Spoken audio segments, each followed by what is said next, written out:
Le sentiment, c'est de pouvoir s'acquitter d'un devoir et d'un droit civique, celui de voter, parce qu'en tant que citoyen, il faut voter pour élire les responsables de notre pays, mettre en place les institutions de la République. Le second sentiment, c'est un sentiment de satisfaction, un sentiment de fierté, de soulagement, de savoir que le vote désormais se passe dans la paix, dans la stabilité et dans la sérénité. Nous sommes tous témoins de comment le vote est en train de se dérouler, en tout cas au niveau du centre de vote ici à Saint-Michel, dans le secteur Fofanaya, quartier Bantunka 1. Les dispositifs sont mis en place, les agents de sécurité sont là, les responsables des bureaux de vote sont là.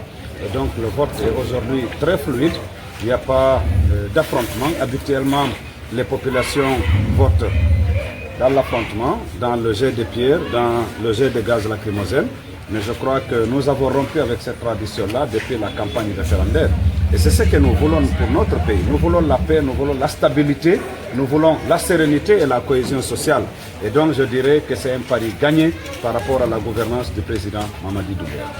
Élu parmi les neuf. Je suis persuadé que ce soir d'aujourd'hui, le président Mamadi Doumbouya sera plébiscité par les populations guinéennes, compte tenu de son bilan, compte tenu des acquis, compte tenu de cet environnement, de ce contexte de cohésion, d'unité nationale, de stabilité. Parce que disons-nous la vérité, depuis 1958 dans ce pays-là, nous n'avions pas connu de scrutin sans violence, sans gaz lacrymogène, zéro mort, zéro blessé, zéro même accident ou incident. Et donc ça, il faut se dire que c'est un peu, disons, lui qui nous a inspirés. C'est sa vision stratégique par rapport au développement socio-économique de notre pays, mais aussi par rapport à la Baraka. Et donc nous voulons continuer dans ce sens. Nous avons beaucoup de projets qui ont été initiés, aussi bien pour la capitale que pour l'intérieur du pays. Moi j'ai battu campagne du côté de la Moyenne-Guinée. J'ai fait 3 semaines là-bas, je viens de là-bas. Je sais combien de projets nous avons initiés là-bas, combien de travaux de construction de nouvelles routes bitumées nous avons lancées, combien d'infrastructures de santé, d'éducation, d'insertion socio-juvénile nous avons initiées là-bas, combien ont été inaugurés. Vous avez vu les ministres de la République pendant cette campagne, c'est des ministres qui étaient là pour inaugurer des infrastructures qui ont été initiées. Et donc, moi je dirais toujours aux populations, le pouvoir pourquoi? Le pouvoir pour l'impact recherché pour le pouvoir. Ce n'est pas le nom de famille du président de la République qui importe.